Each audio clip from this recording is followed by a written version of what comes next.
Northern France, June 1944. A seasoned Unteroffizier presses his chest into the damp, vibrating earth of a Normandy tree line. The air is thick with the scent of pulverized stone and burnt cordite. He is a veteran of the Eastern Front, a man accustomed to the chaotic, soul-crushing buzzsaw spray of his own MG42. He expects a wall of lead. He expects a roar of noise that masks movement. But instead, there is a terrifying rhythmic silence, punctuated only by a deliberate mechanical thud, thud, thud. Every time a German soldier rises just an inch above the Deckung, the cover, he is not met with a spray of bullets, but with a single surgical strike that finds the smallest gap in his defenses. This isn't suppression, it is a calculated execution. To the German infantrymen, the British Bren Gun was a ghost that never missed, a weapon that transformed the chaotic battlefield into a clinical shooting gallery. While the world marveled at the sheer volume of German fire, the men of the Wehrmacht were learning a lethal, sobering lesson.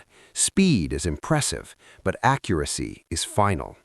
Why did the most battle-hardened soldiers of the Third Reich fear this top-heavy British light machine gun more than any other Allied small arm? Today, we look through the eyes of the enemy to uncover the clinical, terrifying lethality of the English scalpel.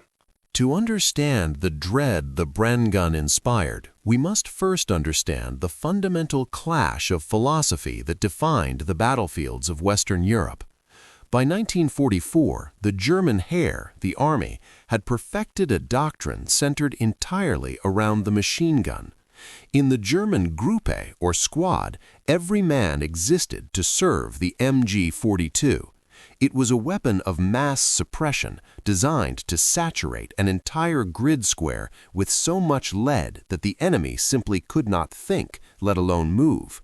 It was the Hitler's Buzzsaw, a chaotic force of nature that traded precision for the psychological and physical overwhelm of 1,800 rounds per minute. But the British Army, following the trauma of the Great War and the close quarters lessons of the Dunkirk evacuation, had a different vision. They didn't want a Buzzsaw that consumed ammunition like a furnace. They wanted a scalpel that could reach out and touch a target with sniper-like intent.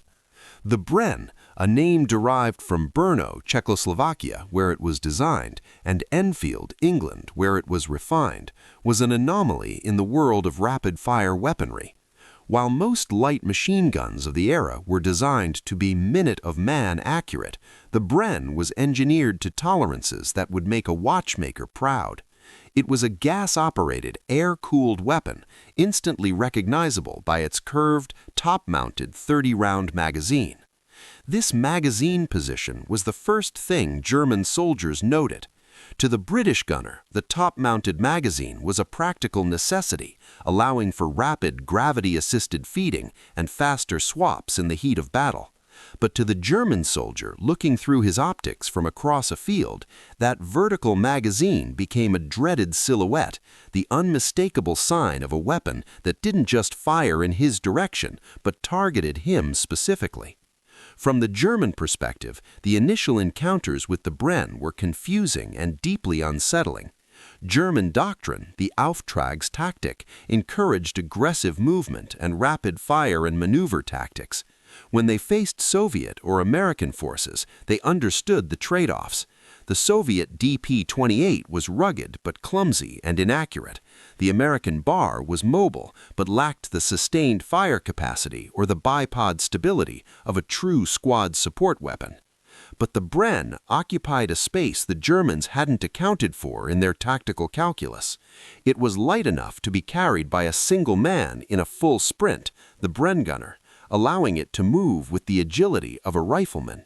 Yet the moment it hit the dirt, its bipod stability turned it into a static, long-range sniper platform. What truly unnerved the German infantrymen was the grouping. In military terms, a machine gun's beaten zone is the cigar-shaped area where the bullets land at a distance. For an MG42, this zone was wide, erratic, and terrifying, excellent for keeping heads down through sheer volume. For the Bren, the beaten zone was unnervingly tight. If a Bren gunner aimed at a specific window in a farmhouse 500 yards away, nearly every single round in that 30-round magazine was likely to pass through that same window. This mechanical over-accuracy was actually criticized by some British high command officials who believed a machine gun should spray more to be effective at traditional suppression. But on the ground, in the mud and the grit, the German soldiers knew the truth. Suppression only works if you think you might get hit, allowing you to risk a dash to the next cover. Against a Bren, you didn't think you might get hit. You knew with mathematical certainty that if you moved, the very first bullet would find its mark. There was also the matter of the double tap. Because the Bren had a relatively slow, manageable rate of fire, roughly 500 rounds per minute compared to the MG42's 1200, a skilled British gunner could squeeze off 2 or 3 round bursts with incredible control. To a German soldier pinned behind a stone wall in a village in Caen, this was a psychological nightmare. The MG42 was a roar that you could hide from. The Bren was a conversation, thud-thud, a pause, thud-thud. It felt personal, as if the gunner on the other side wasn't just firing in your direction, but was waiting specifically for your helmet to crest the wall. It suggested a level of calm, cold professionalism that the frantic German spray-and-pray tactics couldn't match. As we look deeper into the tactical diaries of the grenadiers who defended the bocage, we see a recurring theme, the inability to outduel the Bren. In the narrow lanes and dense foliage of northern France, the Bren's accuracy allowed the British to set up kill zones that were virtually impassable for infantry. A German squad would attempt to suppress the British position with their superior rate of fire, only to find that their MG42 gunner, the most vital man in the squad, was the first to be silenced by a single, well-placed burst from a Bren he couldn't even locate. The Bren didn't just kill German soldiers, it killed their confidence in their own superior weaponry. It was the English scalpel that dissected the German Gruppe before they could even deploy. By the time the fighting shifted to the claustrophobic hedgerows, the German infantry had developed a grudging, fearful respect for the English LMG. To the Lancer, the common German soldier, war was a series of calculations. You calculated the distance to the next wall, the time it took to reload a Ka-98K, and the window of safety provided by enemy suppression. But the Bren gun threw all those calculations into the trash. German after-action reports from the Italian campaign frequently mentioned the sight-line terror. Because the Bren used a top-mounted magazine, the iron sights were offset to the left. This minor engineering quirk had a massive tactical consequence.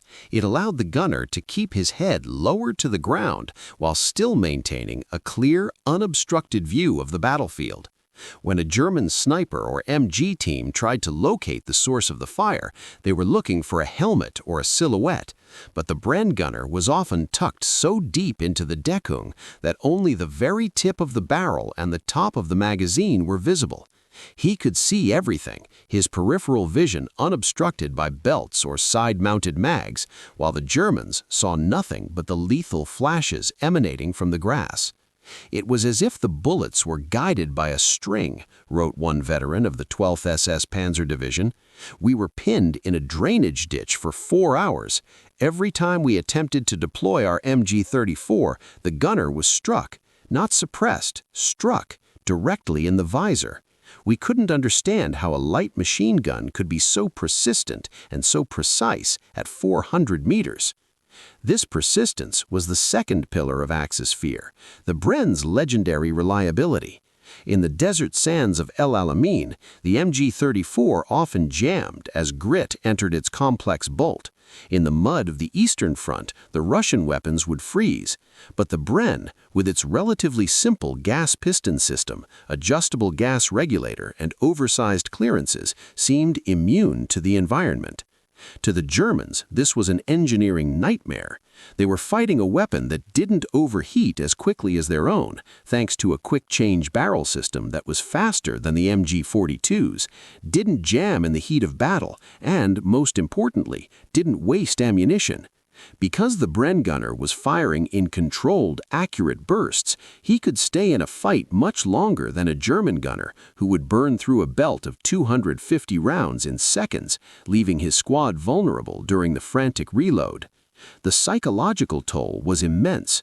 German soldiers began to describe the Bren as a thinking man's weapon. They felt that behind every Bren was a gunner who was calmly selecting his targets rather than a frantic soldier spraying into the void.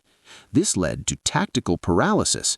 If a German unit knew a Bren was covering a street, they simply wouldn't cross it. They would wait for armor or they would retreat. To the German grenadier, the sounds of the battlefield were a language.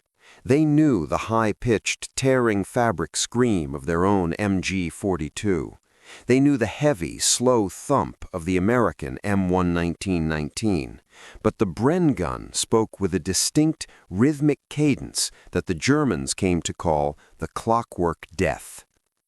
In the rubble-choked streets of Ortona and the dense forests of the Reichswald, the Bren gun became the ultimate arbiter of who lived and who died. While other machine guns were designed to suppress areas, the Bren was used to suppress individuals. This was a fundamental shift in the experience of combat for the German soldier. In a typical engagement against Soviet forces, a German squad could rely on the inaccuracy of massed fire to provide windows of opportunity to maneuver. Against the British and their Brens, those windows simply didn't exist. The fear was rooted in the Bren's first-burst lethality. German veterans frequently remarked that in the opening seconds of an ambush, the Bren didn't waste time finding its range or walking the fire onto the target. Because of the weapon's inherent stability and the quality of its optical-grade iron sights, the very first three-round burst was almost always on target. "We were moving along a stone wall near Villers-Bocage," recalled a former member of the Panzer Lehr Division. "We knew the British were in the orchard. Our sergeant ordered us to suppress the hedge, but before we could even shoulder our rifles, 3 men were down. There was no warning fire. There were no tracers flying overhead to give away their position. Just a short, sharp rat-tat-tat, and our lead element was gone. We spent the next 6 hours pinned in a ditch. Every time someone moved a helmet, the Bren would clip the stone exactly where the head had been. It wasn't war, it was an execution." This sniper-like quality created a unique psychological phenomenon among German troops, the fear of the peak. In most infantry combat, soldiers are taught that if they move fast enough or use enough smoke, the odds of a machine gunner hitting a moving target are low. The Bren gunner, however, was trained in point fire. He didn't spray the smoke. He waited for a limb, a shadow, or a glint of a belt buckle to emerge from it. The German infantry manual emphasized the Stoßtrupp tactics, speed, aggression, and overwhelming fire. But the Bren was the perfect stopgap to those tactics. It turned a single British private into a tactical obstacle that a whole German platoon couldn't overcome without artillery support. The Bren didn't just suppress the German squad, it paralyzed their decision-making. While the German Lanzer was being dissected by the English scalpel, halfway across the globe, the Imperial Japanese Army was facing a technological terror of a different, more relentless variety. In popular history, we're often told the legend of the M1 Garand ping. The story goes that Japanese soldiers would wait for the distinct clink of the empty en-bloc clip being ejected, signaling that the GI was empty and vulnerable.